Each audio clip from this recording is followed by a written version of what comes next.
మాట మాట్లాడటం లేదు.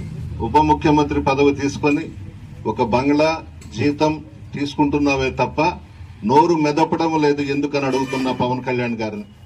మీ కుటుంబం అంటే మాకందరికీ గౌరవం. చిరంజీవి గారన్నా, చిరంజీవి గారి తండ్రి వెంకట్రావు గారన్నా చాలా గౌరవిస్తాం. చాలా పెద్ద మనిషి చిరంజీవి గారు. అటువంటి కుటుంబంలో నువ్వు పుట్టి నీకు అధికారం కావాలన్నా, ప్రజలు బాధపడకుండా చూడాలన్నా, నీకు అధికారంకే నువ్వు శాశ్వతం అయిపోయినావు. ఈరోజు ఎందుకు మాట్లాడడం లేదు నువ్వు? ఈరోజు నకిలీ మద్యం రాష్ట్రంలో ఏరులై పారుతా ఉంది. మహిళల పసుపు కుంకాలతో చెలగాటమాడుతా ఉన్నారు.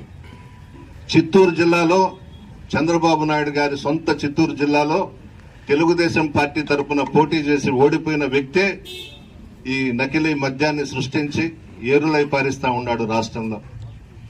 అందరూ చూస్తా ఉన్నారు ఒక వారం 10 రోజుల నుంచి.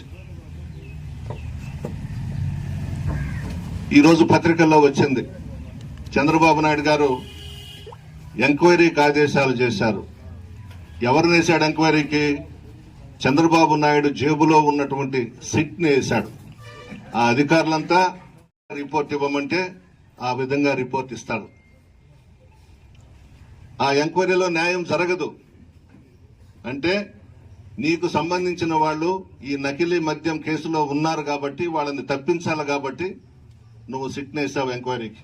మేము వైఎస్ఆర్ కాంగ్రెస్ పార్టీ తరఫున డిమాండ్ చేస్తున్నాం, నీకు దమ్ము ధైర్యం ఉంటే మోడీ గారి దగ్గరకు వెళ్లి సిబిఐ ఎంక్వైరీ వేయించు. ఈ నకిలీ మద్యం మీద తేలిపోతుంది కదా ఎవరు దాంట్లో భాగస్వాములో, ఎవరు విజయవాడ నుంచి ఈ